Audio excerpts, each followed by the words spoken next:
I want to tell you about a trick of shaitan. When you go late to work, and your boss is angry at you because you're late, and lots of people work at your office, you know what you do? You avoid eye contact and sneak into your cubicle.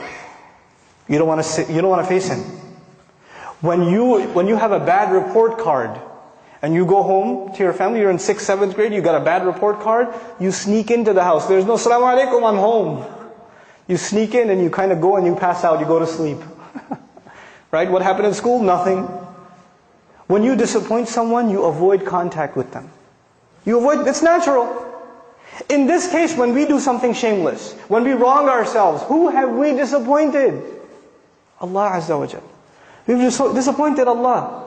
So naturally, shaitan takes advantage of this. He comes to you and me and he says, you're going to go pray now, you hypocrite? You do this shameless thing, you do this and that, and now you want to go attend a class? Now you want to go do, ibadah?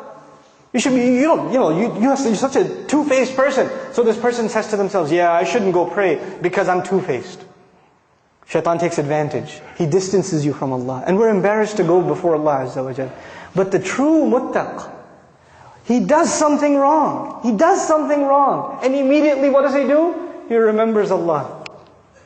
Dhakarullah. There's not even fa, no thumma, nothing. Dhakarullah, immediately. فَاسْتَغْفَرُوا لِذُنُوبِهِمْ. Then they asked Allah to forgive for their sins. And the word for sins here, dhunub, comes from dhanab actually, a tail. That which you're not proud of. That which humiliates you. Something you did that you're not proud of. And they ask Allah to forgive those embarrassing things that they did. وَمَنْ يَغْفِرُ الذُّنُوبَ إِلَّا اللَّهِ. Who's going to forgive sins if not Allah? Who are you going to go to? Where else you got to go? Who knows the things that you and I have done wrong except ourselves and Allah? There's a lot of things in our closet that Allah has not exposed. And only Allah knows, and we have to find the time to ask Allah to forgive. This is the main attribute of people that are described that enter Jannah. أُولَٰئِكَ لَهُمْ جَنَّاتٌ تَجْرِي مِنْ تَحْتِهَا الْأَنْهَارُ. The ayat are coming. The sandwich between mentions of Jannah. And the last thing I share with you about this final passage, one time I was with my family, and we were at a mall, and this other mom, her child, she was yelling at her child. This mother was yelling at her child, and the kid's crying his head off. And she even gave him a little, But you know where the child went? After he even got hit and yelled at? He's still holding on to the mother. He's not letting go.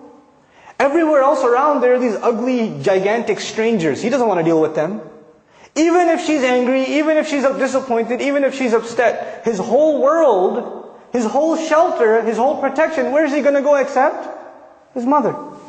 And it made me think, subhanallah, when you and I sin, when you and I disobey Allah, where are we going to go?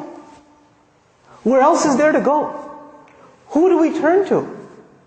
We don't have anywhere else to turn.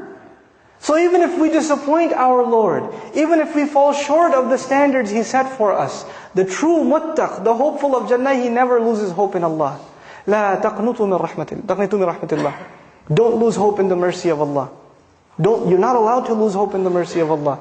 This is the attitude we have to internalize.